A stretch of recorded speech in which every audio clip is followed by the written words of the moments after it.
answer app called ChatBot. It's a bit like ChatGPT, but made with App Inventor.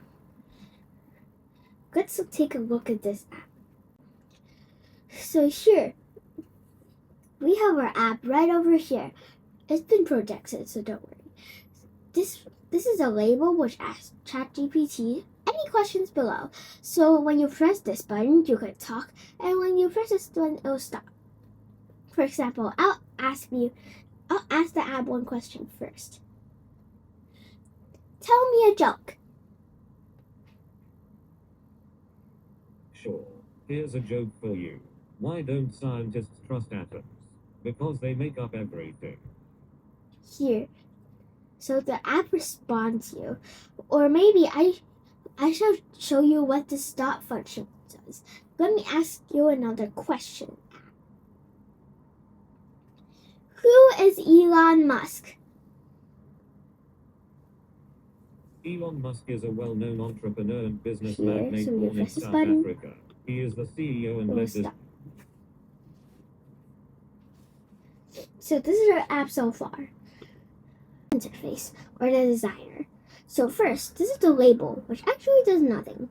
Just has the words ask ChatGPT any questions below. Here. So this is tap to talk button. As I mentioned, well, when you press the button, you can talk. And here we have a vertical scroll arrangement, which can actually scroll. And here's our label message, which is actually just a label that says the answer on. And finally, this is our stop button. Just stop the text from speaking. So first, let's see the code. We have these 4 events here. We'll get coding with them later. So let's get started with the talk button. Click. So what do we do when the talk button is clicked? Do we want it to show a donut picture? Of course not. So we want to set back the label message. That means the answer label, if you call it, to nothing. That means delete all the text when the talk button is clicked. So go to your label message. Set the label message text to nothing. Just go to text, scroll at the very top, and drag out a text string. Inside the text string, there's nothing. Next, we want the text-to-speech to stop. That means we want the sound to stop. So go to text-to-speech and call text-to-speech stop. Finally, we want to call the speech reorganizer 1, or otherwise the speech reorganizer, to get the text. That means know what we're saying. So speech reorganizer 1, call speech reorganizer 1, get text. Snap it below. Next, we shall code our stop button. So, of course, this is pretty simple. When our stop button is clicked, we want the text to stop. That means we'll stop the app from talking. So who's talking?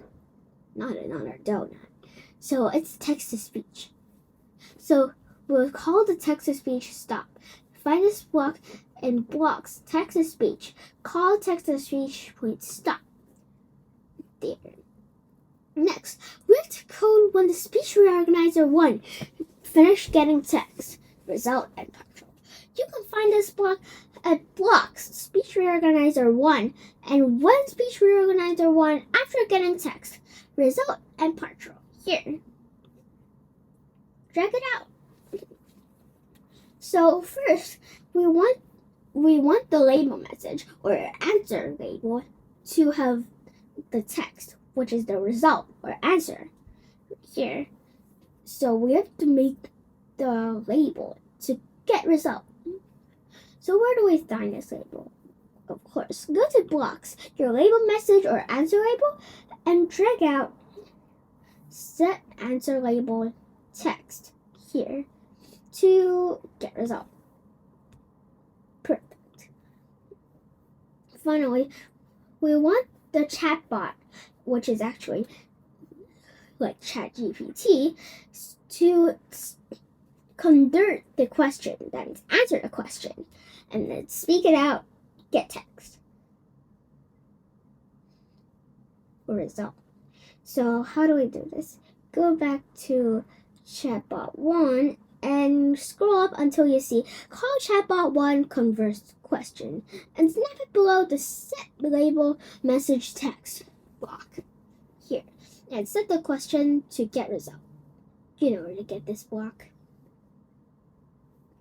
So finally, when the chatbot 1 got a response, or the ChatGPT, so we want the text or the label message right there to set the text to the response or the result. We call it response text right here. Get response text. So we have to set the label to the response text, and we also have to call the text to speech to talk out the answer, which is the response text as well. Because only the text to speech can talk, or otherwise a chatbot can't talk. So how do we do this? Pretty simple. We're almost done. So go to label message. Set label message text to get response text or the answer. And finally, we call text to speech here. Find it at blocks to speak the message, which is the response text. Here. And now you're finished. I know this code is a little simple, but you can also add new functions right by yourself by putting a little design in here or putting new buttons or functions, for example, resetting the conversation or taking a picture or like a multifunction app. So, of course, when you want to connect it, go to Connect's AI Companion and scan the QR code or enter the code here in your iPhone on the combination app. I hope you had a good time. Goodbye.